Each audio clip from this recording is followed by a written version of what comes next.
A Wisconsin man admits to firing the first shots on the night of the Kyle Rittenhouse shooting.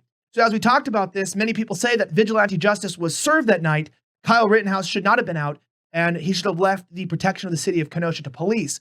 Well, it turns out when police aren't around, people will protect their city. And it actually looks like perhaps Kyle wasn't a white supremacist like Joe Biden mentioned.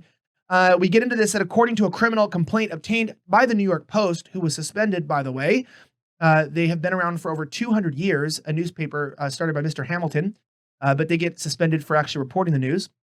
A Wisconsin man has been charged by Wisconsin authorities with multiple crimes after he reportedly admitted to having fired the first shot of a number of fateful shots that rang out in Kenosha, Wisconsin on the night of August 25th. According to the Post, 35-year-old Wisconsin native Joshua Ziminski and his wife both admitted to detectives that Ziminski fired a warning shot. Bad wife.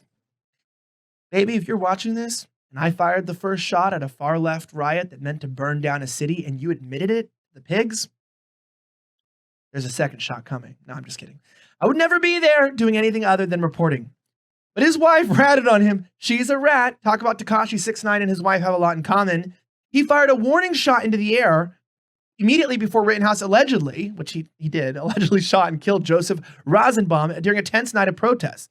The detectives are the same detectives who have been in charge of investigating the Rittenhouse's activities on the evening.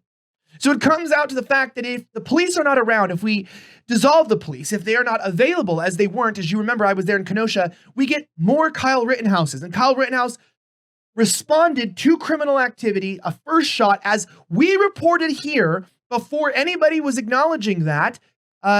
You find out the fact that, hey, when guns are fired, it's best probably to leave it up to the police, or else you'll probably have a 100% chance of getting shot.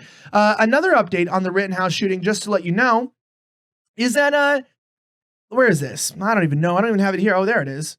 Kyle Rittenhouse accused a Kenosha killer, or self-defender, as I like to call him, or American hero, who would have known, won't face gun charges in Illinois. I want to read you a tweet from his lawyer. Kyle did not carry a gun across state lines. The gun belonged to his friend, a Wisconsin resident.